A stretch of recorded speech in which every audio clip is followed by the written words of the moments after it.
Muchas gracias y es siempre un gusto y un placer estar de nuevo con ustedes, estimados colegas, dando o brindando este aporte, que es una combinación entre un poco teórico y también la experiencia que uno ha desarrollado en el ámbito profesional. Este aporte pues tiene una duración aproximada de 1 hora 20 minutos, ¿verdad? Y el punto fundamental es el enfoque de procesos para la formulación de una matriz de valoración de riesgo. Esto aplica para todos. Aplica para instituciones o empresas u organizaciones que no están reguladas por ningún regulador prudencial, ¿verdad? Y también aplica para las instituciones que están reguladas en materia de prevención de lavado de activos y en materia de regulación prudencial, ¿verdad? Entonces, el enfoque es integral en este aspecto. ¿Y por qué lo traemos el día de hoy? Lo traemos porque el próximo año, por lo menos las que están reguladas de manera prudencial, tienen que presentar a sus reguladores respectivos, sea la UAF, ¿verdad?, sea la CONAMI o la Superintendencia de Banco, su matriz de riesgo con su metodología. Incluso la UAF ha hecho un esfuerzo que lo vamos a compartir con ustedes en la próxima semana, que es prácticamente diseñar una matriz de riesgo automatizada. Está muy bien, está muy bueno el esfuerzo. Sin embargo, hay que entender primero, desde mi punto de vista y de mi perspectiva, el enfoque de procesos para poder desarrollar esta matriz.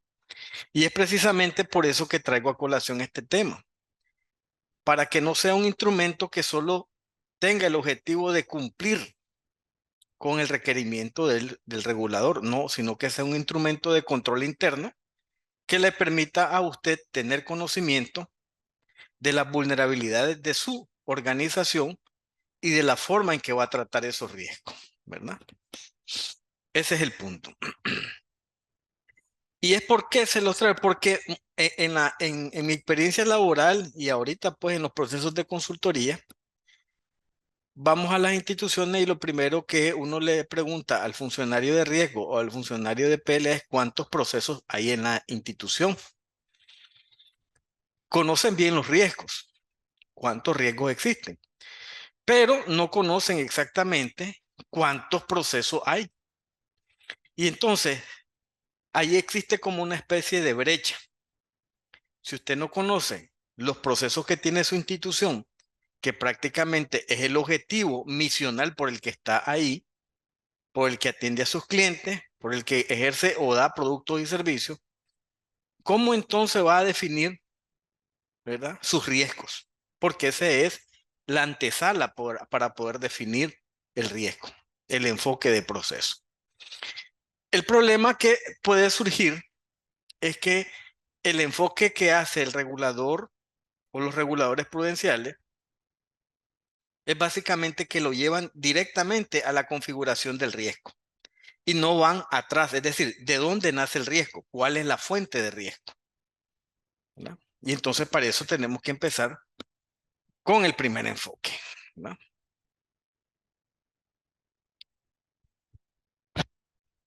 La identificación de procesos, colegas, para mí es la base fundamental para la estructuración del mapeo de procesos.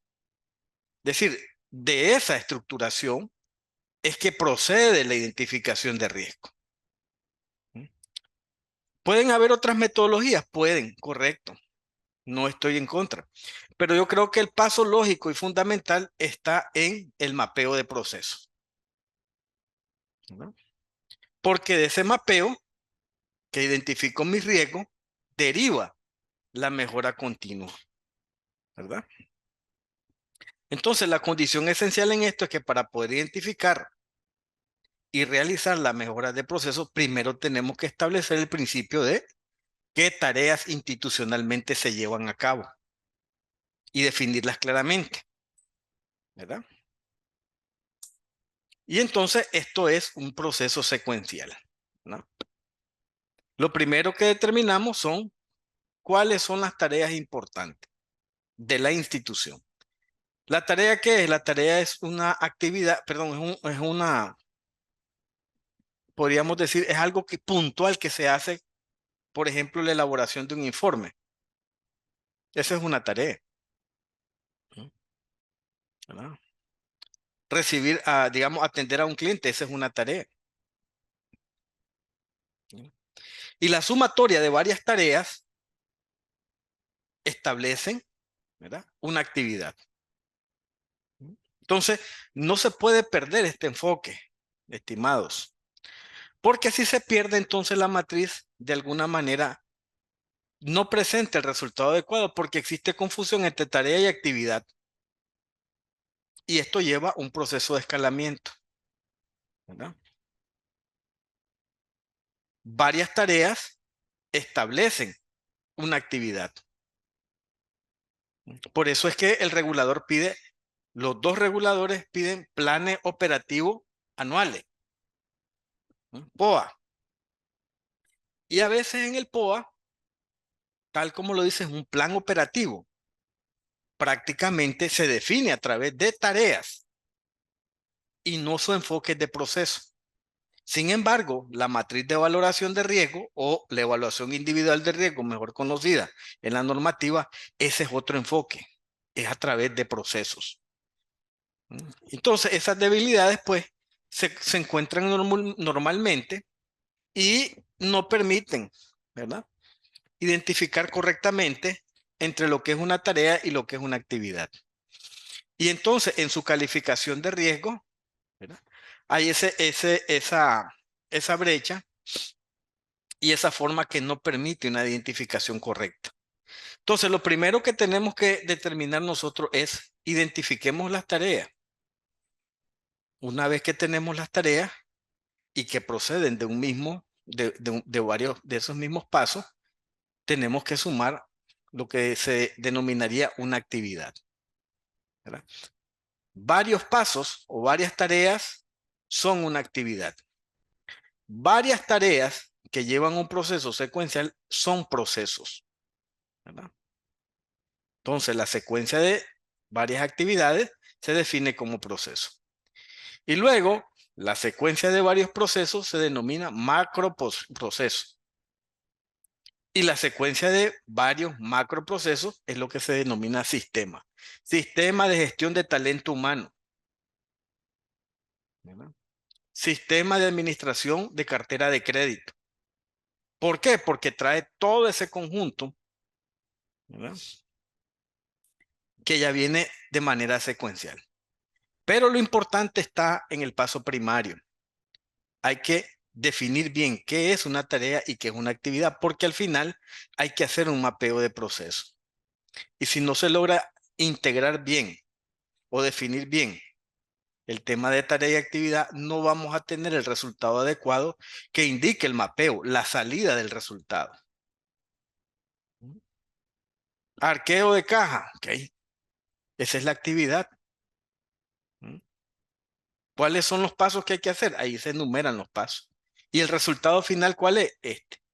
Y a partir del resultado se encuentran las vulnerabilidades. Pero efectivamente, para poder lograr ese orden lógico, tenemos que comprender un poco estos conceptos. Recuerden que dentro de los procesos tenemos en la elaboración de una matriz de riesgo los procesos estratégicos, los procesos misionales o operativos y los procesos de apoyo o de soporte. Cada uno de ellos tiene su propia forma de integrar, ¿no? Por ejemplo, en los tres se identifican riesgos, pero también se identifican procesos, ¿no? Y el todo del sistema es aquella, digamos, consecución lógica de los procesos. Entonces, la dirección estratégica y el sistema integrado de gestión, ¿verdad?, basa o baja, ¿verdad?, de acuerdo a lo que se ha aprobado en las políticas, en los procedimientos que están detallados en los manuales, etcétera. ¿Y a dónde baja? Baja primeramente a la gestión comercial. ¿Qué es la gestión comercial? Es prácticamente el espíritu de la institución. Es a lo que me dedico, ¿verdad? Es por lo que yo funciono. Y una vez que yo determino los procesos en mi gestión comercial, que es hacia la atención de mis clientes, entonces también existe el proceso operativo de programar esas operaciones. Soy un restaurante, esa es mi gestión comercial. ¿Mm? Entonces, tengo que programar operaciones, quién atiende al cliente, quién levanta el pedido. ¿Mm? Y luego la ejecución de esos servicios, quién lo va a hacer, ¿verdad? ¿Cuál es la estructura? Y el proceso de seguimiento para ello. Esos son los procesos operativos. Y luego están los de soporte, ¿m? Tecnología, ¿verdad? Que va a permitir efectivamente que nosotros podamos, o la institución pueda de alguna manera, ¿verdad?, terminar el proceso de manera cíclica, brindando una buena atención y fortaleciendo el sistema de gestión comercial. Todo se basa desde la dirección estratégica hasta la gestión comercial. Y de ahí se define el proceso integrado de gestión, ¿verdad? También está el tema de gestión del talento humano, la logística y la gestión de infraestructura. Es decir, estas tres cosas son las que a nosotros nos ayudan, una vez que hemos identificado las actividades, los procesos y los macroprocesos, nos ayudan a determinar, ¿verdad?, el mapeo de procesos. Y con el mapeo de procesos, pues llevamos a la matriz de riesgo, ¿verdad? Ese sería el enfoque desde mi punto de vista. En general, para designar un proceso es adecuado utilizar una o varias formas verbales indicadoras de acción, ¿no? Y deben de ir acompañadas con la denominación de la salida o de la salida de los procesos. El nombre del proceso debe ser corto y descriptivo de lo que él ocurra. Ya habíamos dicho, ¿verdad? Eh, proceso de reclutamiento, proceso de capacitación, proceso de otorgamiento de crédito, que pertenecen a un sistema, el sistema de talento humano y el sistema de administración de cartera. Y en sí, si adecuadamente denominamos los procesos, vamos a evitar confusiones conceptuales, que es la que traíamos desde el inicio, es decir, la diferencia entre actividad y tarea, porque lo que comúnmente se ve es que existe esa confusión y se ve tanto en la formulación de la matriz de riesgo como en los planes operativos que se presentan al regulador. Un proceso identificado como actividad o viceversa. Los planes operativos que solicita el regulador son actividades y a veces encajan los procesos y viceversa. En la matriz van las actividades y dejan por un lado el proceso. Entonces, el aspecto fundamental es que para evitar esas confusiones, primero, denominarlos adecuadamente, ¿verdad? Básico, ¿verdad? Tener claro cuál va a ser el nombre que le vamos a dar, que debe ser un nombre que debe estar relacionado con lo que se está describiendo, ¿no? Y luego, pues evidentemente, cómo está constituido, quiénes son los agentes o las personas que se involucran en ese proceso, ¿verdad?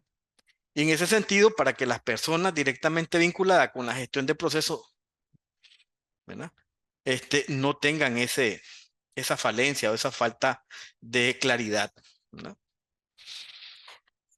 Tampoco tener duplicidades e incongruencias que dificulten el entendimiento de la gestión de riesgo. Es como les había dicho anteriormente, uno va a las instituciones y pregunta cuántos procesos existen, ¿no?, o cómo están derivados, cuántos son estratégicos convencionales, y ese concepto y ese conocimiento no está, ¿no?, debidamente delimitado, entendido por los dueños, pues, por los propietarios. Sí, pueden lograr a conocer cuántas actividades existen, cuántos, digamos, actividades conforman todo el proceso, pero en sí, determinar la cantidad de procesos no lo tienen claro. Sí, normalmente conocen cuáles son los riesgos a los que están expuestos, ¿verdad? Pero deben de conocer también cuáles son los procesos, porque de los procesos es donde aparece la fuente de riesgo. Aquí tienen, por ejemplo, un pequeño diagrama. Un sistema está dimensionado bajo una metodología. A esta metodología se le aplica el mapeo de procesos y tiene los siguientes componentes. Aquí también ocurre alguna otra definición que a veces no está bien clara. Entradas. ¿Qué son las entradas? Normalmente, si lo vemos desde este punto de enfoque, se define es el quién o el qué. Esa es mi entrada. Pero pasa lo mismo, a veces hay una ligera confusión entre la actividad y la entrada. ¿Verdad? Luego que vienen las actividades, la secuencia de tareas. Eso define el cómo. Y la salida define qué sale, quién recibe y qué recibe. Entonces, en la interacción entre las actividades y la salida, se establecen las vulnerabilidades. Y en las vulnerabilidades, pues, se logran identificar los riesgos. ¿Verdad? Ese es digamos, el paso metodológico, por así decirlo, en el que está definido. ¿Verdad? Entonces es importante siempre que al momento de nos digan o nos asignan a nosotros como eh, oficiales de riesgo, es importante primero identificar todos los procesos existentes dentro de la institución. Y luego, evidentemente, ir detallando por cada una de las áreas. Error común es que el oficial de riesgo, el oficial de cumplimiento, en su mapeo de proceso, pretende hacerlo solo.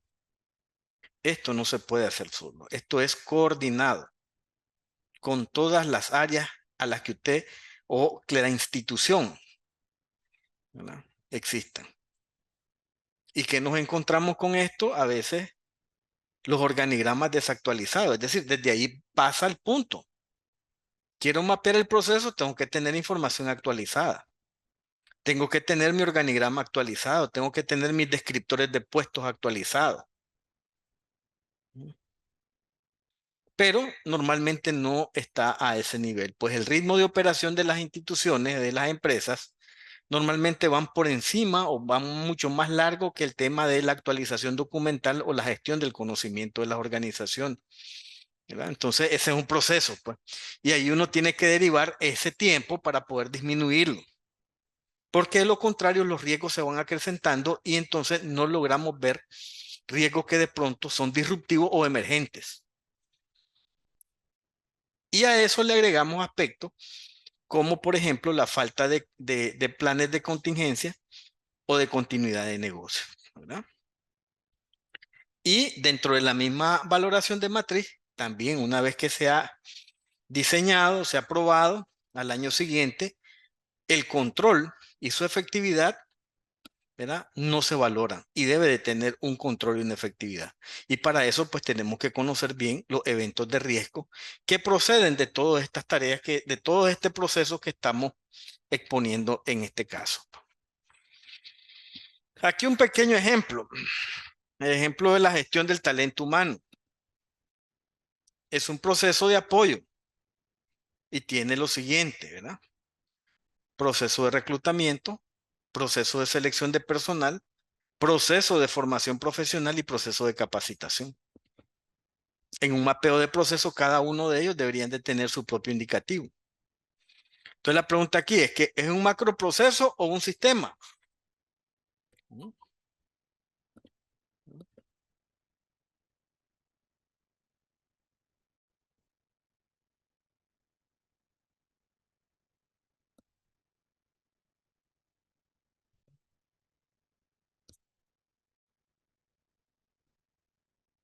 ¿Ah? Entonces, depende del tamaño. Para unas organizaciones, dependiendo de su tamaño, será un macroproceso. Para otras instituciones será un sistema de gestión del talento humano. Eso también tiene que ver. Por eso es que la gestión de riesgo, el enfoque de proceso tiene que ver con el tamaño. De nada le sirve, colega, que usted le mandame una matriz. Sí, pero esa matriz de riesgo a ustedes no les sirve de mucho si atrás no viene cuál es el proceso de identificación perdón, cuál es la matriz de identificación de proceso. ¿Mm? Porque, como vimos aquí, en esta parte donde se definen las actividades y la salida es donde está el soporte de la vulnerabilidad.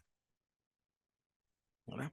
La metodología que presenta el GAFI para todos sus reguladores es básica y esencial, ¿verdad? Sin embargo, adolece de ese paso hacia atrás. ¿Por qué? Porque el concepto que ellos tienen es que el tema de la definición de riesgo es la combinación de la amenaza, ¿verdad? La vulnerabilidad y la consecuencia. Y todo lo que es amenaza es externo.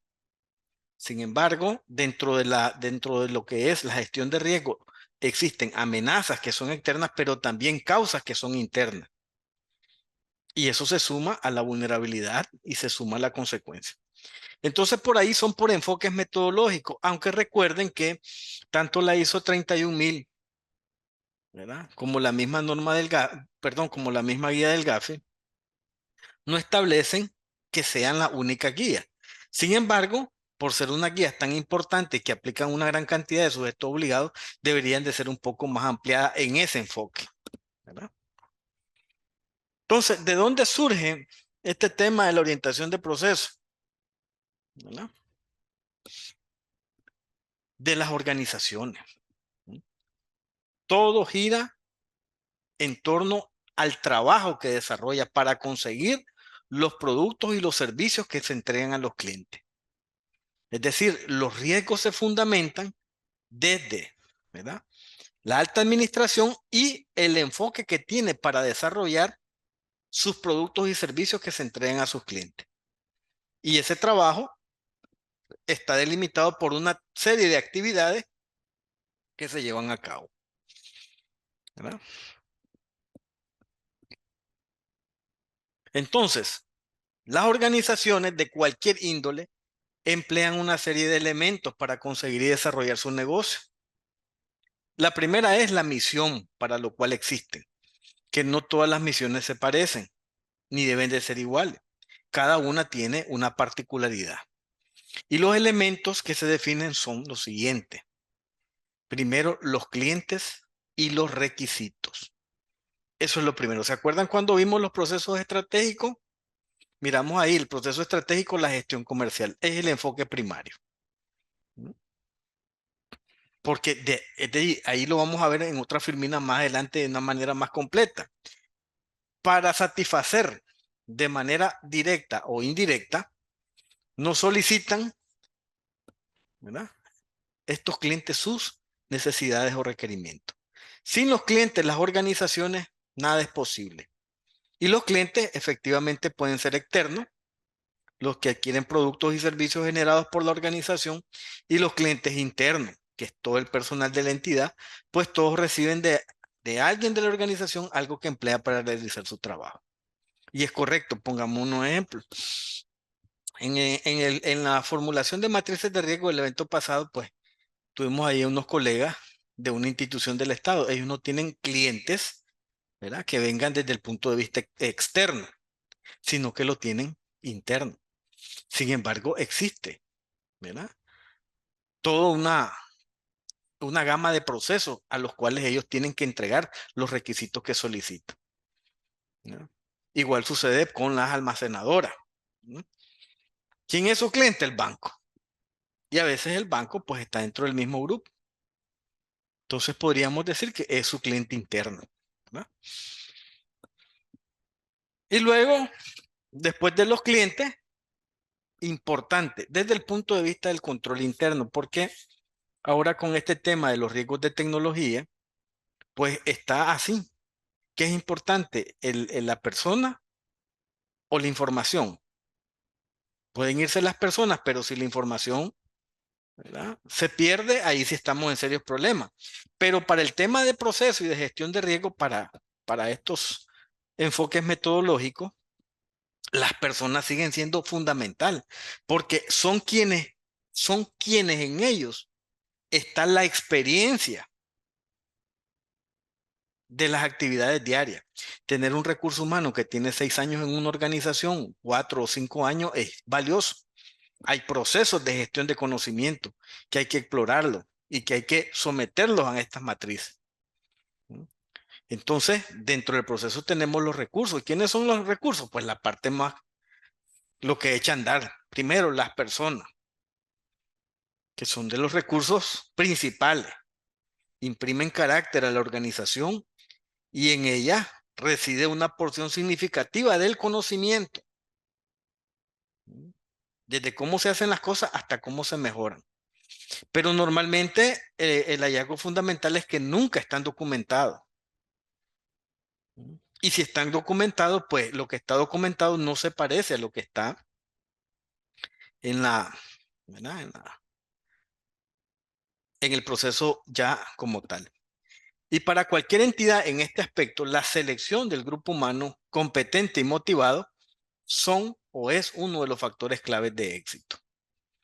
Luego que están las materias primas, que son los que representan los materiales, la información, la energía, ¿verdad?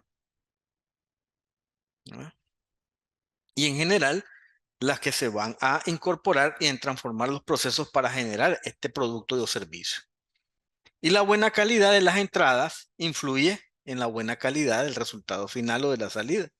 Y por ello las organizaciones deben de contar con los mejores proveedores en este aspecto, ¿verdad? ¿Qué otra cosa entra en esta parte asociada? La maquinaria, ¿verdad? Son los equipos y las herramientas que se utilizan para transformar la materia prima, ¿verdad? Y luego está la infraestructura, que es el espacio y las instalaciones necesarias para desarrollar el negocio. La infraestructura puede ser física o lógica, ¿verdad? Entonces, todas estas cosas se combinan para identificar los procesos. También el capital. Todos los negocios necesitan dinero y para poder realizar las inversiones necesarias, por ejemplo, infraestructura, equipo, planillas, pagos, etcétera, y mantener la actividad, ¿verdad? Y si hay una mala, digamos, eh, distribución digamos, programación de los ingresos, efectivamente vamos a tener problemas para poder administrar la planilla o administrar la compra, ¿verdad? Etcétera. Y algo fundamental que muy pocas veces se explota, el conocimiento, ¿verdad? El conocimiento que nos permite, bien identificado y efectivamente bien documentado, nos dice cómo se hacen las cosas, ¿verdad? Y cómo se hacen de la mejor manera, porque en las personas está ese tratamiento especial de mejorar los procesos.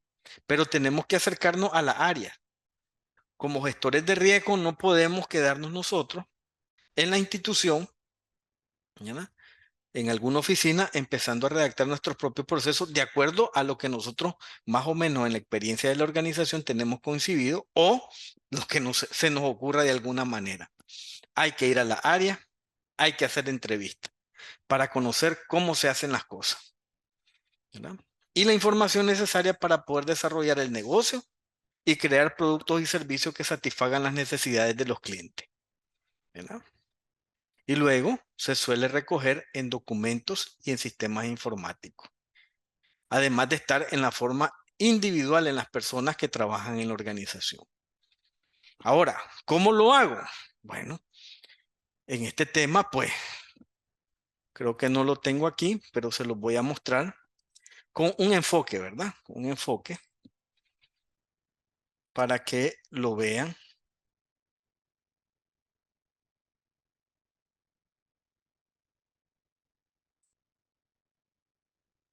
Miren, por ejemplo, Estos registros muy pocos los he visto en las organizaciones y se pueden hacer. Aquí viene un resumen de cómo se hace, ¿verdad?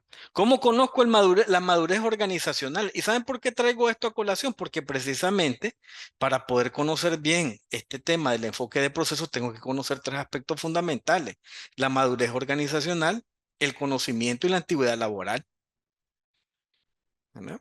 Este cuadrito me revelaría datos importantes. Por ejemplo, tengo gerentes de área, gerentes de mandos medios, personal administrativo y personal operativo. En total tengo 65. Y determino cuál es el promedio de edad. ¿Mm? Entonces, por ejemplo, los gerentes de área, 42 años, ¿verdad? Gerentes medios, 38 años, el promedio de edad. El personal administrativo, 37. Y el personal operativo en promedio, 29. Y aquí pongo los estándares de edad por nivel jerárquico, es decir, a los que ya no puedo contratar después de cierta edad. Por ejemplo, en los gerentes de área, de 45 a menos. En los gerentes de mando medio, 40 menos, igual que para el personal administrativo. Y a los operativos de 35 medio. Entonces calculo el nivel de madurez por cada nivel jerárquico. Y aquí me van dando los indicadores, ¿no? 93%, 42 entre 45, 38 entre 40. Y luego multiplico este porcentaje, ¿verdad? Por, ¿no?, la cantidad de años promedio, por 42, ¿verdad?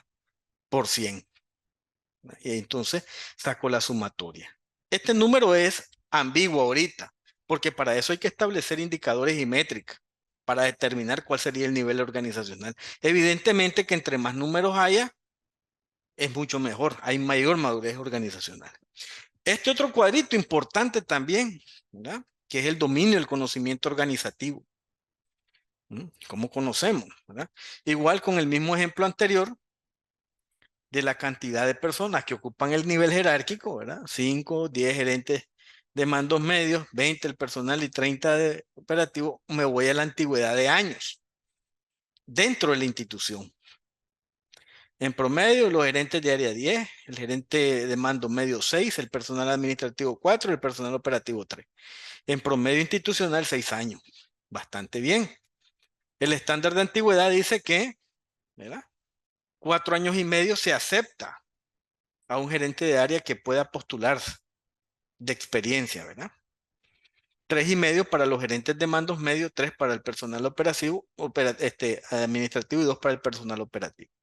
Entonces calculamos lo mismo, el porcentaje de dominio a través de las pruebas encontradas o de las pruebas realizadas. Entonces, de acuerdo a esto, 95% en las evaluaciones promedios que se han hecho hay un nivel de conocimiento por cada jerarquía.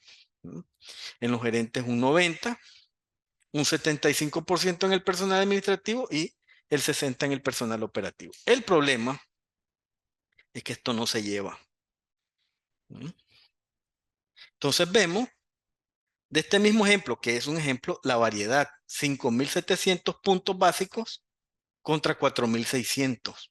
Es decir, hay madurez organizacional, pero conocimiento deberían de estar equilibrados o un poquito más el nivel de conocimiento organizativo, ¿verdad? Y por último, el nivel académico organizacional, ¿verdad? Estos son cuadros resumen. Evidentemente que se hace y se establece toda una metodología para esto. Gerentes de área, igual 65. Entonces tenemos personas con carreras profesionales tituladas y sacamos por cada uno de ellos. Y luego el estándar de escolaridad necesitado. Por ejemplo, para los gerentes de área solo se aceptan profesionales con título, ¿verdad? Ahí tenemos el 100%.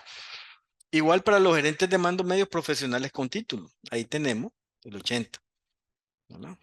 Ahí pasó algo, bueno, qué sé yo, todavía la persona no ha ido a traer su título o algo, pues, pero no está cumpliendo ese requisito. Dentro del personal administrativo tenemos estudiante universitario sin título, ¿verdad?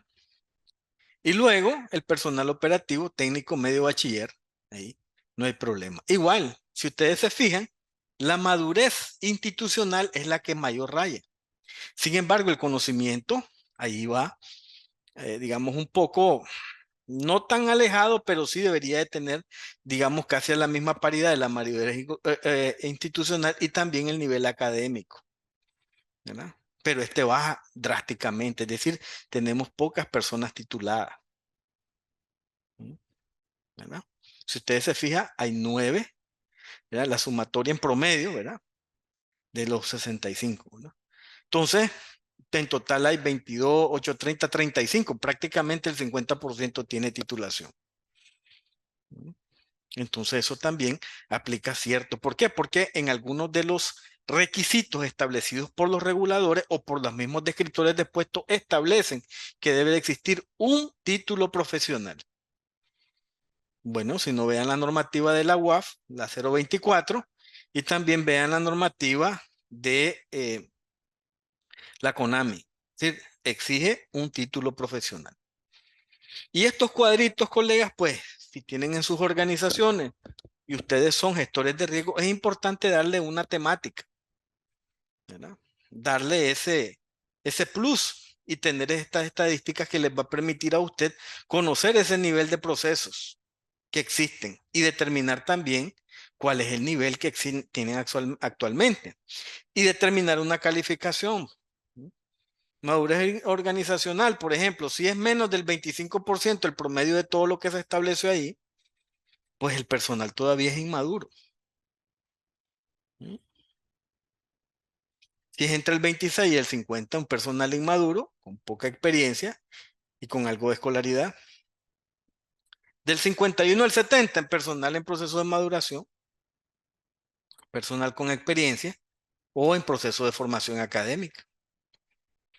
Más de 75, pues evidentemente hablamos de profesionales maduros, experimentados y calificados y experimentados. Entonces es importante siempre tener estos enfoques y estos cuadros que nos permiten a nosotros conocer bien a la organización. Volvamos al punto. Ya hablamos de los recursos y del conocimiento. Ahora vamos de los documentos. Los documentos tienen jerarquización también. Ese es otro aspecto que a veces nos encontramos, pues que el manual, pues es muy, digamos, no tiene el enfoque apropiado ni la autoridad suficiente. Los manuales son aprobados por las juntas directivas y los mandos de alta administración y donde están prácticamente definidos las políticas. Porque los procedimientos, de acuerdo a la cultura organizacional, pues los pueden aprobar eh, los gerentes operativos, ¿verdad? No hay problema. Pero las políticas están muy bien definidas o determinadas para la alta administración. Entonces, a veces el enfoque de la documentación no tiene ese nivel de formalismo. Ese nivel de formalismo que cualquiera establece una política a veces sin aprobar. Porque cuando uno ve un manual y este manual cuando fue aprobado no tiene acta de aprobación, ni por lo menos alguna constancia donde indica que la alta administración lo revisó y al final dio su visto bueno, ¿verdad? Entonces, este otro proceso importante y en gran medida está relacionado con lo anterior, con los recursos, ¿verdad? Y esto es donde está plasmado el conocimiento. Lo mismito que miramos, lo que viene de lo que vimos, la madurez, el nivel de conocimiento y la titulación, pues nos encontramos aquí y a veces pues es abismal, ¿verdad? O es muy limitado el nivel de conocimiento existente, ¿verdad? Y en ese sentido, pues las organizaciones tienen que tener ese enfoque, no importa el tamaño, ¿verdad? Ya una organización de 10 a 15 trabajadores debería de conocer estos procesos de manera acentuada y lógica, ¿verdad? Entonces, en esta situación en gran medida está relacionado con lo que ya vimos anteriormente y que hemos denominado conocimiento, pero no exclusivamente y por ello aparece diferenciado. Por un lado estarían los documentos que contienen las directrices para el funcionamiento de la organización y sus procesos, manuales, políticas, algunos procedimientos, instrucciones y planes. Y por otro lado, se presentan los resultados obtenidos o que proporcionan las evidencias de las actividades realizadas en los procesos, denominados comúnmente registros, ¿verdad? La primera tipología de documento formará parte del conocimiento de la organización, mientras que la segunda, todo lo que son los registros operativos, en gran medida es consecuencia de la aplicación de ese conocimiento y es por eso la diferencia. Después, ¿qué se complementa con esto? Las estructuras o la infraestructura. Dentro de esto hay física y también roles y responsabilidades de las autoridades necesarias para coordinar el trabajo de las personas. Y por último, dentro de todo este cúmulo del sistema de gestión con enfoque orientado a procesos, están constituidos los procesos.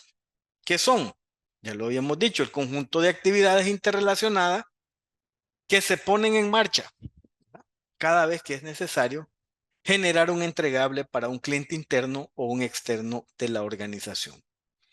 Y constituyen los métodos de trabajo imprescindibles para generar los productos y los servicios, ¿verdad?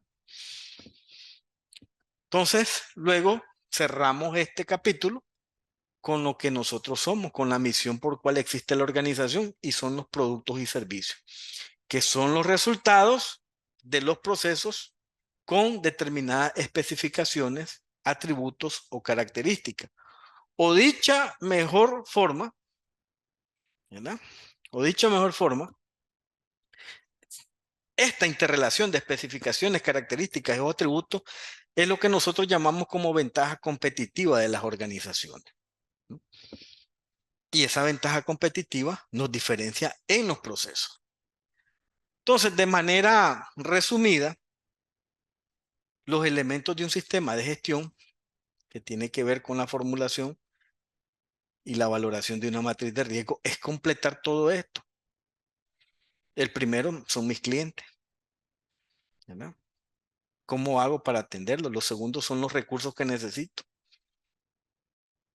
Los terceros, ¿qué documentos voy a necesitar para que mi institución tenga ordenanzas? Que sepa que hay lineamientos, tanto estratégicos como operativos. ¿Y quién los va a cumplir y quién los va a supervisar? Y para eso tenemos que tener una estructura organizativa, ¿verdad? Y luego, los procesos, ¿no? Todo esto que descansa bajo la directriz del gobierno corporativo. Solo para refrendar un poco la teoría, ¿verdad? Este es un enfoque teórico, ¿no? ¿Cuál es la fuente de riesgo? Porque cuando hablamos de esto, a ver, definamos qué es una fuente de riesgo de una organización. Centrémonos en el gráfico, colegas, ¿verdad? Como le digo, esto es parte de la experiencia y de esto. Existen también diferentes formas o visualizaciones de cómo ver estos aspectos. Por eso le pongo ahí fuente propia, ¿verdad? Alguien puede decir, no, es que este enfoque es de otro estilo, ¿verdad? Y no hay ningún problema, porque en eso nadie se ha puesto de acuerdo. Por eso la ISO 31000 no es certificable, pues, ¿verdad? Entonces, en este tema tenemos lo siguiente: el ambiente externo es la mayor amenaza que tienen las organizaciones. Si ustedes ven ahí, la franja azul prácticamente tiene un volumen del 75 del 80%. Y luego, ¿qué está? El modelo de negocio, ¿verdad? ¿Qué es el modelo de negocio? Es qué esquema utilizo para llevar a cabo mi negocio, ¿verdad? Eso es básicamente. Y luego está el negocio. ¿Qué hago como organización? ¿A qué me dedico? ¿Verdad? El negocio es a qué me dedico y el modelo, qué es lo que hago para llevar a cabo mi negocio. Y el ambiente interno, que es más controlable, entonces tiene digamos, muy poca influencia en lo que son las fuentes de riesgo. Pero la fuente más importante está en el ambiente externo y la combinación del negocio y el modelo de negocio que llevo a cabo, ¿verdad? Y sobre estas cosas, pues hay que definir algo que se llama apetito de riesgo. Y aunque existe mucha teoría y muchas de ellas tienden a confundir, ¿verdad? Porque no lo dejan de manera explícita. Por ejemplo, me traje esta y que también tienden a confundir, porque cuando usted ve este concepto lo ve largo, ¿verdad? Pero además de largo dice, el apetito del riesgo se entiende como la capacidad que tiene una organización para asumir los riesgos en busca del cumplimiento de su objetivo. En otras palabras, es la exposición al impacto que la empresa está dispuesta a afrontar o a aceptar para alcanzar sus metas. Pero además es la forma como se prepara la compañía para enfrentar la sostenibilidad de la entidad de manera consciente, sistemática y disciplinada. ¿Lo dice? No lo dice, ¿verdad? No dice que es un apetito al riesgo. ¿Mm? Pero sí lo podemos entender de diferentes maneras, ¿verdad? Ejemplos claros, por ejemplo, para dar una idea.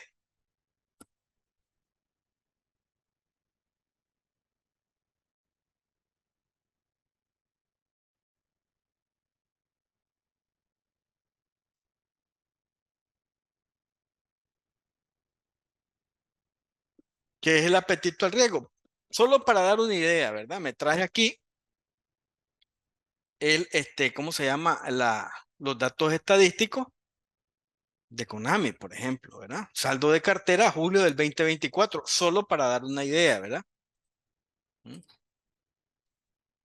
¿Verdad? Aquí podemos ver, por ejemplo, esta institución, ¿cuánto tiene su cartera en riesgo? En 16.24, ¿verdad? Y cuando yo hago la comparación, por ejemplo, con este otro trabajo que dicen de Aldea Global, mire, la cartera en riesgo 1.79. Entonces ahí ejemplificamos. ¿Quién tiene más apetito al riesgo? O si tomo, por ejemplo, esta otra institución, prácticamente esta ya salió del límite, ¿verdad? Significa que esta, en términos porcentuales de su cartera de riesgo, uno de los principales activos, pues tiene 16.24. Quiere decir, muchos créditos se le están quedando. Las otras no, tienen un apetito menos al riesgo. Entonces, ese enfoque numérico es el que normalmente se determina para cuando hablamos apetito de riesgo, ¿verdad? Pero también la parte complementaria del concepto es interesante aquí. Dice, ¿cuánto está dispuesta la institución a soportar ese impacto? Porque esa institución Afodenic debería de tener ya reservas por calidad de cartera. Si no la tiene, pues su apetito al riesgo, además de la administración de riesgo, pues se está subiendo, porque no va a tener con qué compensar esas pérdidas esperadas. Entonces, en términos generales y menos conceptuales, el apetito al riesgo es que tantos riesgos en números identificados, qué sé yo, 30, 35, estamos dispuestos a aceptar para cumplir con los objetivos y poder además continuar nuestro negocio con la menor exposición del impacto. Y eso se determina a través de números, ¿verdad? Y luego terminemos de leer el concepto, pues si bien la junta directiva no sabe hasta dónde puede llegar, muchas veces el apetito del riesgo es ignorado, ¿verdad? No solo a la hora de gestionar el riesgo, sino también al momento de establecer y evaluar las prioridades estratégicas. En general, el apetito del riesgo depende de la industria, del mercado, de la capacidad económica y de la cultura organizacional. Y es correcto, veamos, volvamos a la misma tablita. Veamos a todas las organizaciones. Supuestamente, la cartera en riesgo a julio del 2024 cerraba en 5.22%, es decir, de cada 100, casi 6 clientes no estaban pagando de manera correcta. Cuando hablamos de cartera en riesgo, pues es la sumatoria. En el caso de la valoración de Konami es mayor a 30 días, pero el estándar internacional establece que son los créditos reestructurados, prorrogados en cobro judicial, ¿verdad? Y vencidos. Y es un poco más ácido ese nivel de cálculo, ¿verdad? Porque establece bien, por ejemplo, puede suceder que exista un crédito reestructurado o prorrogado que esté menor a 30 días. Entonces ya no se identifica como cartera en riesgo. Por eso es mejor, digo, desde mi punto de vista, calcularlo con el referente internacional de ese tipo, ¿verdad? Entonces, ese es el punto con el apetito al riesgo. También otro concepto que les traigo, la gerencia y la junta puede formular un apetito al riesgo a nivel de entidad. Y las compañías pueden expresar, ¿verdad?, el apetito al riesgo como el equilibrio aceptable del crecimiento, los riesgos y el retorno, o como una medida de valor agregado para los accionistas ajustada al riesgo, ¿no? Y el apetito se define mediante el uso de mapa de riesgos. Entidades tales como organizaciones sin fines de lucro expresan su apetito al riesgo con el nivel de riesgo que ellos aceptarían al proporcionar valor a sus partes relacionadas. ¿Mm? Ahora, apetito y tolerancia. El apetito, dice, y la tolerancia son términos que generan confusión. Y lo generan porque a veces el escritor pues no es claro, ¿verdad? Porque esto es tomado de un aspecto. En el caso del riesgo, dijimos, en términos rasantes o prácticamente operativos, es la cantidad de riesgo que estoy dispuesto a asumir en números. Tengo 36, voy a aceptar solo 25. Los demás no los vamos a aceptar. Vamos a mitigarlos, pero una vez mitigados los tenemos que sacar. No voy a atender, por ejemplo, clientes de alto riesgo. Entonces usted se quita ese riesgo de encima. Pero viene este otro, ¿cuál es la tolerancia? El apetito digo que se refiere al riesgo que la compañía está dispuesta a aceptar para alcanzar su objetivo, ¿verdad? Y la tolerancia es el nivel de variación de los resultados. Pero ¿qué falta en este concepto? La dimensión tiempo. Es decir, voy a aceptar variación de los resultados. Yo digo, del 16.24% que tengo en mi cartera expuesta, voy a ir disminuyendo mi apetito al riesgo hasta 8%, la mitad. Entonces tengo que darle un seguimiento a esa variabilidad, pero esa variabilidad debe de llevar un tiempo. ¿Cuánto tiempo es consistente para llegar a ese 8%? Que este concepto no lo determina aquí, por eso es importante que en la tolerancia, además de el cálculo de la variancia de los resultados entre el apetito, también exista el tiempo, la modalidad tiempo, en qué tiempo yo voy a considerar adecuado llegar a eso, porque no puedo ponerlo ilimitado. Y según esto, el apetito tiene un mayor alcance y depende de la misión general de la organización, mientras que la tolerancia apunta a objetivos más específicos, ¿verdad? Ok. El proceso de gestión de riesgo con respecto a la ISO 31000. Entonces ya vimos un poco que el tema es identificación de procesos. Hago una pequeña matriz, ¿verdad? Determino cuáles son los procesos, pero ahora tengo que pasar todas esas vulnerabilidades encontradas en el mapeo de procesos, en esta hojita de Excel o de Word, como ustedes quieran, y lo tengo que poner en una matriz. ¿Qué es lo que pide el regulador? Y para esto tengo que tener una secuencia. Este proceso de gestión pues ha sido también integrado, tal como lo define en la ISO 31000, también lo integra la guía del GAFI, ¿verdad? Y lo primero que se establece es, valga la redundancia, establecer el contexto. Y establecer el contexto implica el conocimiento total, ¿no?, de la organización, del país. Por ejemplo, ¿cuál es el nivel de riesgo existente en el sector de microfinanzas? En el tema de lavado de activos o el riesgo de lavado de activos. ¿O cuál es el nivel de riesgo que existe entre los vendedores de vehículos? ¿No? ¿Cuál es el nivel que existe entre la minería? Entonces tengo que tener primero, antes de escribir, ya teniendo mi matriz de identificación de procesos y sus vulnerabilidades institucionales, ahora tengo que hacer el acoplamiento con el contexto, con el sistema, y hago una revisión documental. Y a partir del establecimiento del contexto y de todos estos procesos que me llevan a mí a definir qué tipo de nivel de riesgo es el sector donde estoy, pues empiezo el proceso de hacer la conexión entre mis vulnerabilidades y a partir de ahí identifico mis riesgos y los establezco, ¿verdad?, en una matriz de riesgo, ¿verdad? Y una vez que los tengo identificados, pues yo voy poniendo, ¿verdad?, cuáles son los riesgos existentes y qué calificación voy a darle. En el tema de la calificación viene otro aspecto. En la identificación también hay un aspecto natural y puntual, y es la forma de redactarlo. A la hora que yo narro o redacto un riesgo, tengo que tener mucho cuidado. Porque en la identificación del riesgo existen dos enfoques fundamentales. Uno es el evento y el otro es la incertidumbre, ¿verdad? Entonces, si yo identifico mi riesgo en base a un evento, cuando hablo de evento es porque ya llevo o ya sucedió o existen datos estadísticos, pues la forma de redacción lleva otra connotación. Sin embargo, cuando tengo incertidumbre, la forma de expresar mi riesgo también lleva otra. Pero también existe ese nivel de confusión. A veces la incertidumbre la dejamos como un evento de riesgo y lo dejamos en el verbo presente. Cuando si yo no tengo datos y todo es bajo incertidumbre, tiene que ser un verbo de manera futura. Es decir, es posible porque no hay datos.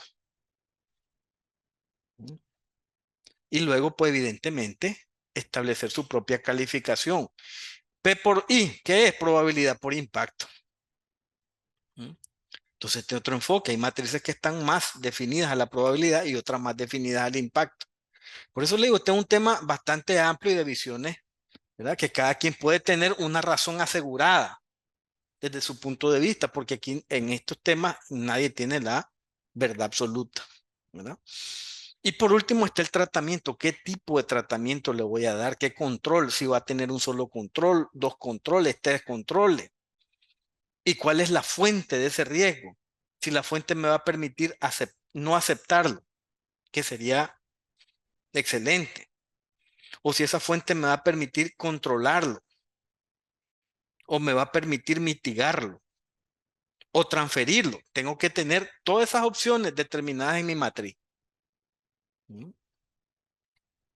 Y una cosa importante, regresándome a la identificación, son los factores de riesgo que se ven involucrados. Cuando yo estoy determinando el riesgo, tengo que también involucrar los factores que lo están relacionando, ¿verdad? Y bajo de eso, pues este enfoque global, prácticamente, la identificación ya para la elaboración de la matriz de riesgo, empieza con la etapa 1, que es identificar. Aquí lo enfocamos más con la tendencia del GAFI, con su metodología. Encontremos primero las amenazas. Sin embargo, vamos a presentar otra filmina que en la etapa 1 de identificación también ponemos causas, ¿verdad? ¿Qué es la amenaza? Bueno, ellos establecen amenazas regionales, nacionales o las que están establecidas en los informes de riesgo nacional o las que están definidas en los informes de evaluación mutua, ¿verdad?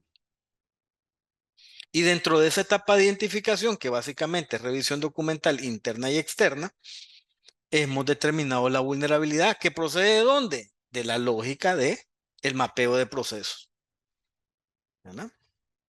Y ahí encontramos vulnerabilidad del país, la revisión documental que procede de la evaluación, el informe de evaluación mutua, las evaluaciones nacionales de riesgo y los organismos internacionales, ¿verdad?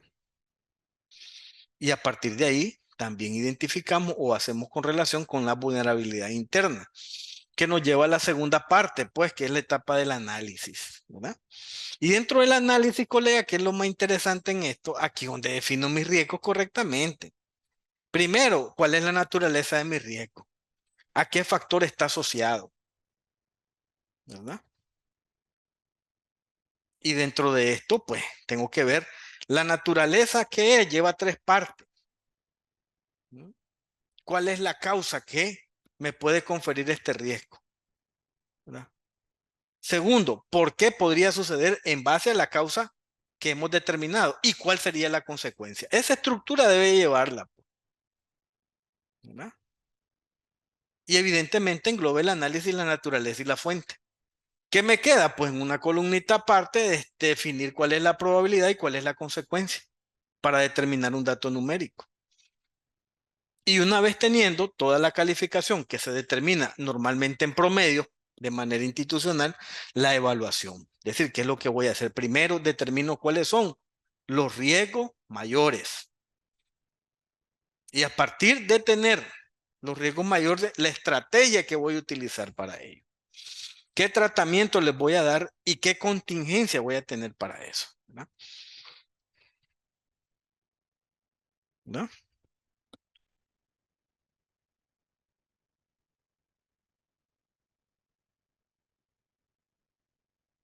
¿No? Entonces, este es un tema pues que lleva un enfoque metodológico. Lo que sí les digo es que todo este enfoque, tanto el que genera la ISO 31000 como también lo que genera el GAFI con su metodología, debe de irse principalmente a donde vimos, la fuente de riesgo, que es lo que lo genera.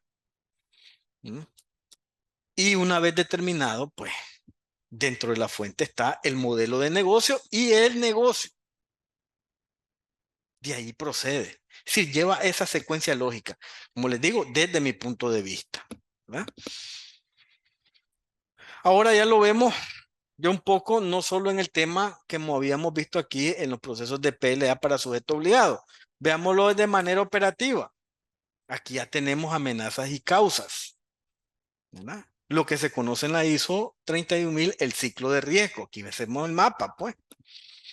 ¿Cuáles son las amenazas? Puede existir una amenaza, ¿verdad? Eventos externos, pero también pueden haber causas internas, procesos mal diseñados, que nos lleva a un error humano y en lo peor a un fraude, ¿verdad? Es decir, esto es más amplio, no solo se centra en el tema de las amenazas de carácter externo, ¿no? Sino también de los procesos internos que nos permiten encontrar causas que nos lleven a vulnerabilidades. Y las vulnerabilidades pueden ser, por ejemplo, una cultura organizacional sin sensibilidad al cumplimiento, que es lo que normalmente uno nota. ¿No? No hay sensibilidad de cumplimiento, ¿verdad? Porque no encuentran esa parte importante entre el riesgo, ¿verdad? Y la rentabilidad o el valor a la institución como tal. ¿No? ¿Verdad? Y también están la inexperiencia. Tenemos que irnos a los cuadritos, resumen. A la gestión del conocimiento. Tenemos que por lo menos tener un indicador. Pero yo digamos, de esto le digo, muy pocos he visto estos cuadritos así bien ejemplificados. Es decir, a ver, ¿cuál es el nivel de madurez organizacional que se tiene? Pues no hay un dato ahí relevante o por lo menos una metodología de aplicación, ¿no? Entonces eso ya crea vulnerabilidad y evidentemente, pues al final tenemos estas consecuencias. ¿No? Pérdida de ingresos, ¿no?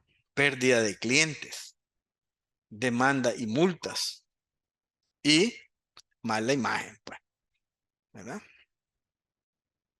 Y al final, pues, cerramos el riesgo. ¿Qué es el riesgo? ¿Cuál es la materialidad?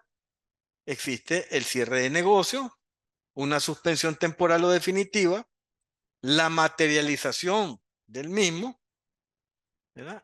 Y la pérdida no contable.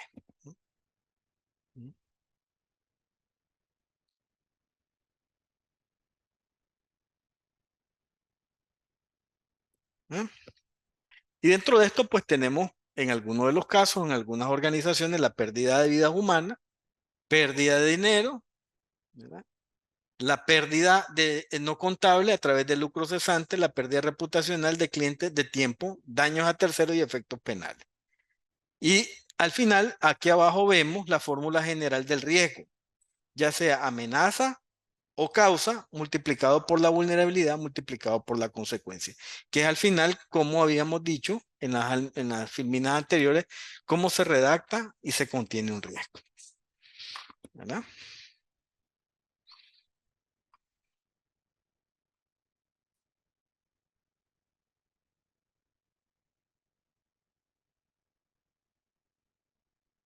¿Verdad?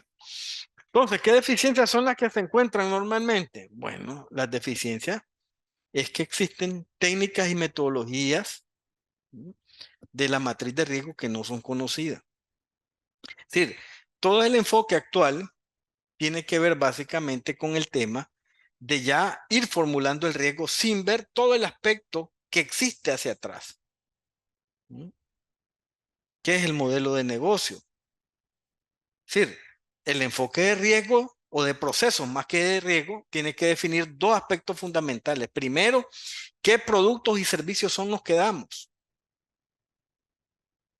Y segundo, es ¿qué hacemos para dar esos productos y servicios? Y eso debe de estar documentado. Ok, mi producto y servicio es dar crédito para capital de trabajo, ¿verdad? ¿Y para qué? ¿Y qué necesito para dar crédito? Ese es mi producto. Dar financiamiento para capital de trabajo. ¿Y qué necesito? ¿Mm? Primero, personas, estructura, recursos económicos, capital, infraestructura, tecnología. Y todo eso, pues, elaborar procesos, ¿verdad? Y a partir de ahí, pues llevo la secuencia lógica hasta determinar cuántos procesos existen en mi organización y de esos procesos cuántas actividades existen y de esas actividades cuántos riesgos de salida tengo. Y a partir de ahí pasar a la identificación de mis riesgos con sus posibles valoraciones y sus consecuencias.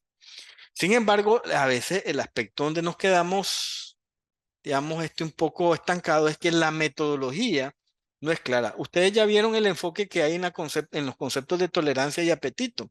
A veces no son bien claros y hay que hilvanar filosóficamente qué es lo que se quiere decir. Por eso es mejor ponerlo con ejemplos, pues como el que vimos con las instituciones de microfinanza. Después, lo otro es que no reciben importancia, ni tampoco tienen apoyo de los niveles jerárquicos, ¿verdad? Y sin embargo, si ustedes revisan las normativas de cualquier regulador prudencial, UAF, ¿verdad? CONAMI, Superintendencia, incluso la CONAMI y la Super tienen guías de responsabilidades definidas. Y el tema de las matrices de riesgo están definidas para la alta dirección. Y vean también en las sanciones. Claramente, sanciones muy graves es que las matrices de riesgo no estén contempladas o no lleven digamos, una conexión lógica y de estructuración de esos factores. Ahí lo tienen en la normativa en los dos, ¿verdad? La Super y la CONAMI. Y sin embargo sucede, pues. Ese enfoque, no estamos diciendo que este enfoque sea, digamos, el enfoque último, no, pero es una medida que trae un tratamiento lógico desde donde se puede valorar mejor el riesgo. Y no estimar un riesgo así, es decir, sin ese conocimiento explícito de que si es un evento de riesgo a la hora de narrarlo o de expresarlo o, ¿verdad? Es una incertidumbre. Y como les digo, no reciben la importancia. Usted pregunta, por ejemplo, a los dueños, ¿cuántos riesgos existen?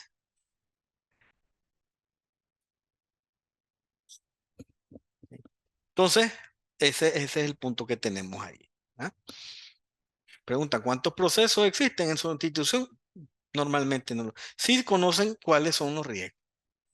Luego, la elaboración de matriz requiere coordinar todas las áreas, lo cual demanda tiempo por parte de los responsables del personal o los dueños de los procesos.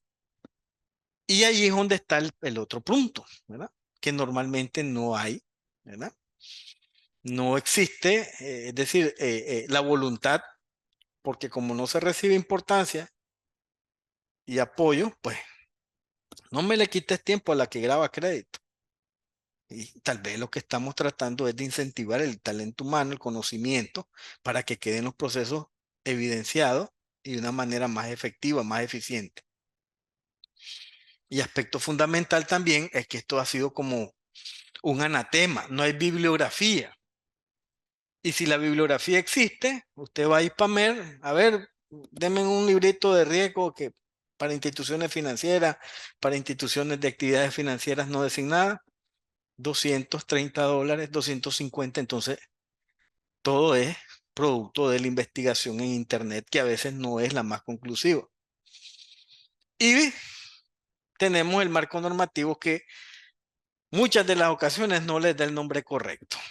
Por ejemplo, lo que vemos normalmente como una matriz de valoración de riesgo, ellos se enfocan con la evaluación individual de riesgo en sus términos. y esto puede indicar también confusiones, ¿verdad?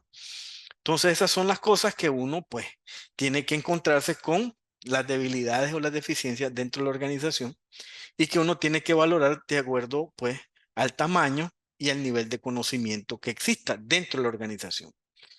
Sin embargo, encontramos siempre, o por lo menos repetitivamente, estas vulnerabilidades. Solo para cerrar un poco, para mostrarles el concepto de una matriz de riesgo institucional completa, ¿verdad? Tal como establece la guía del GAFI para los reguladores y para quienes van a auditar el próximo año, las matrices, pues empezamos con las amenazas nacionales. Las amenazas nacionales, 5 existen actualmente con la última actualización, ¿verdad? De los riesgos, ¿verdad? 5 amenazas nacionales. Después tenemos que encontrar la vulnerabilidad del sector, ¿verdad? Por ejemplo, una amenaza nacional es la incidencia de grupos criminales en la zona.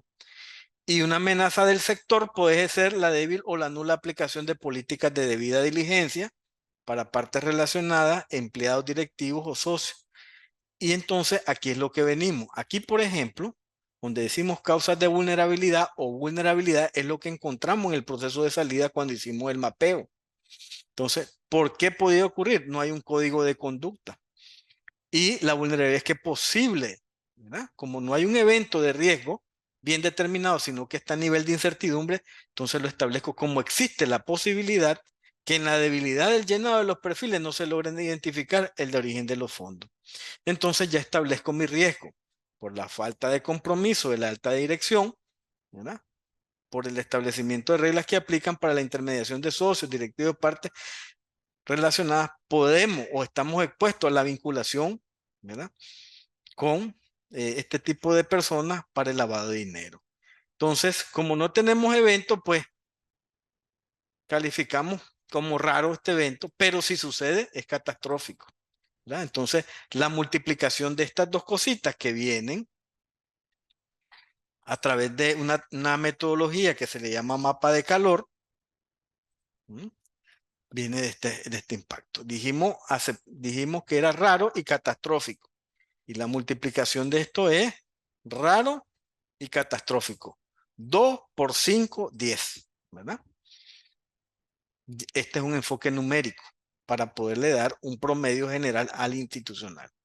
Y luego entonces establecemos el nivel de severidad y la descripción del control. En este caso se puso un control, es que capacitar a la gente en tipologías, en señales de alerta, en actividades de fachadas, actividades relacionadas con actividades ilícitas, etcétera, y tomamos la naturaleza, la automatización y la frecuencia. Este es un modelo de efecto correctivo que es meramente manual y va a ser ocasional. Esta combinación de correctivo manual y ocasional, que son estándares internacionales, entonces lo establece como correctivo, manual y ocasional.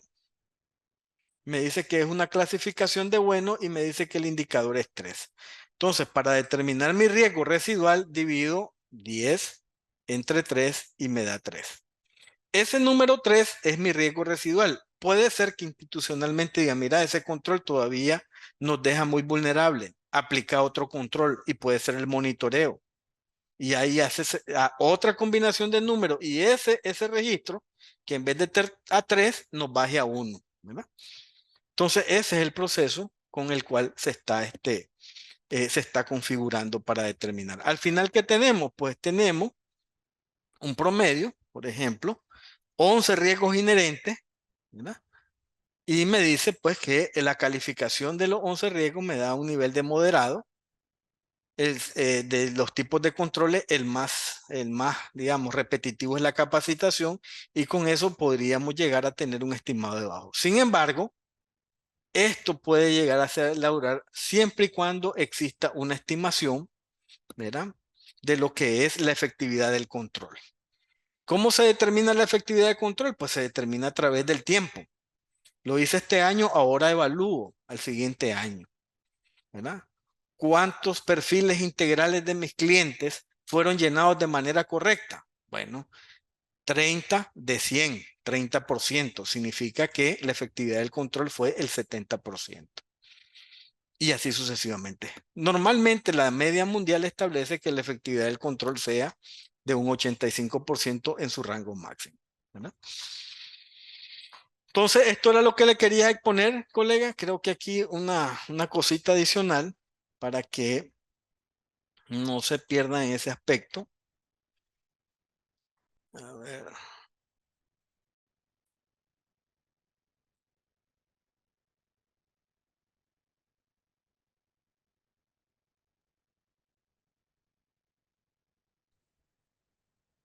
No me he ido, profesor, oiga. No, no hay problema. Solo Ok, ok. un paréntesis aquí en el tema de cuando se va a auditar, ¿verdad? Esta matriz, solo para aquí darle un tips. Cuatro pasitos importantes, colega, el mapa de calor. Siempre revísenlo. ¿Por qué? Porque el mapa de calor tiende a tener confusión. ¿En qué sentido? Esta clasificación de esto que tenemos aquí debe de tener una lógica. Cuando yo digo improbable, raro, posible, probable, casi seguro, debe de tener cuál es el enfoque. Como les digo, un enfoque ya sea de incertidumbre o de evento de riesgo, ¿verdad? Igual este enfoque aceptable, significativo, moderado. Normalmente se establece que existan números, pero si no existen datos estadísticos, pues normalmente lo que establecemos son aproximaciones, pero debe dejarse algo establecido, algo limitado. Y eso evidentemente que debe llevar a una metodología escrita en un documento completo, que es lo que hay que presentar al regulador al momento de la supervisión, ¿verdad? Entonces, importante el mapa de calor, la escala de medición de la probabilidad del evento, ¿verdad? El impacto. Es decir, ¿cómo llego a calcular el impacto? ¿Sobre qué? Sobre una multa, que es lo normal, lo común. Sobre la deserción de clientes, el impacto de la disminución de riesgo. ¿Verdad? Sobre la salida de un socio importante, el impacto de lo que genera esa disminución de riesgo. ¿Verdad? O la salida del personal, lo que me implicaría mayores costos. Y por último, la escala de medición de la naturaleza de los controles y su clasificación. ¿Verdad? Y eso sería la parte importante para revisar el tema de las matrices de riesgo. No sé si hay preguntas, colegas, inquietudes, dudas.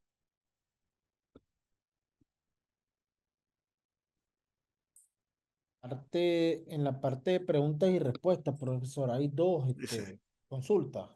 aquí dice anónimos, pero la edad no siempre medirá el nivel de madurez. Está considerado que solo con X edad y escolaridad representa una madurez, es un perjuicio sobre el personal operativo que pueda tener compromiso y entrega a las nuevas generaciones. Creo que debería irse más un tema de conocimiento. Sí, pues, por eso les digo, son enfoques metodológicos, ¿verdad? Pero evidentemente es más integral conocer el nivel de madurez, conocer también el nivel de escolaridad, conocer el nivel de preparación académica, porque todo eso nos lleva a conocer exactamente la gestión de conocimiento.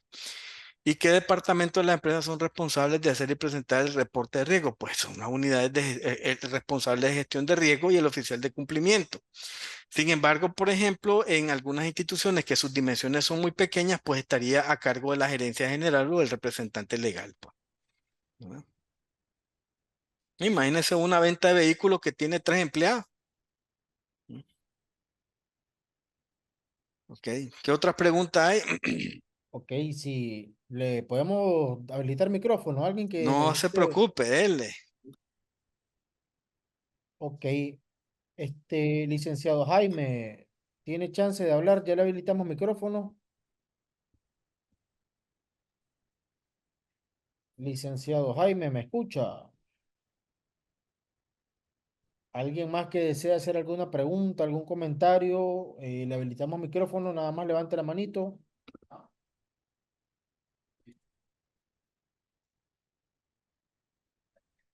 Bueno, parece que no hay nadie, profesor.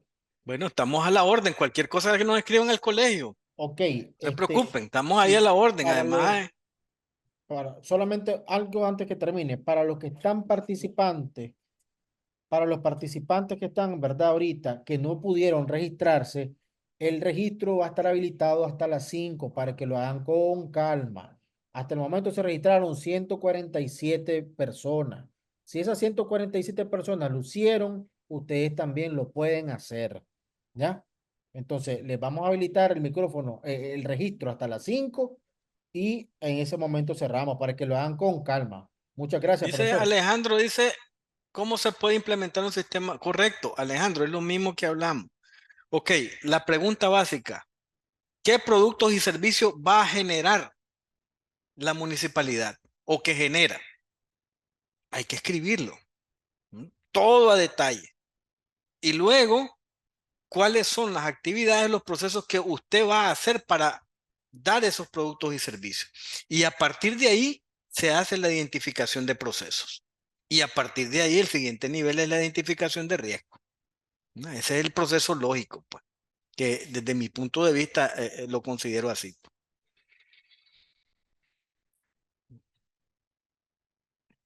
Otra pregunta, colega.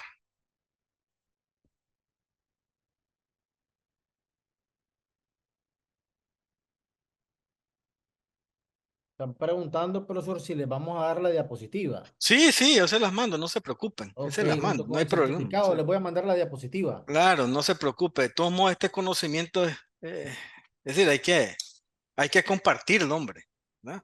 Porque es lo mismo que yo le digo, a veces nos encontramos con esas preocupaciones de esa deficiencia. Entre más sepan los colegas, es mucho mejor. Eh, Ok. Bueno, profesor, creo que no hay nada más, maestro. Bibliografía, ahí les vamos a remitir alguna, Roque, a la bibliografía que se puede encontrar ahí. Normalmente en internet hay, pero fíjense que quedan, con un colega estuvimos revisando alguna de las bibliografías y a veces pues no están decir, no son muy profundas en estos contenidos, pues, y es importante eso a veces entrar a capacitaciones. Existen sí plataformas que permiten y ayudan a encontrar, digamos, mayor conocimiento. Las plataformas virtuales en el tema de gestión de riesgos, sobre todo peruanas, colombianas, son muy buenas y se las recomiendo que si pueden entrar, interactúen ahí y se les va a ampliar un poco más el conocimiento en ese aspecto, pues. Hay que recordar que el riesgo operativo, las instituciones tienen dos riesgos, riesgo financiero y operativo, y están intrínsecamente relacionados, ¿verdad? El riesgo operativo tiene su propia naturaleza, el riesgo de PLA tiene su propia naturaleza y sus propios factores, ¿verdad? Entonces, a eso también hay que atribuir ciertas diferencias para formular las matrices de riesgo operativo y de riesgo de operativo de PLA. Ok, profesor. Creo que por ahí estamos entonces, maestro. Claro que sí, estamos en contacto. Muchas Gracias por su gracias, muchas gracias. participación, muchachos. Sí, muchas gracias.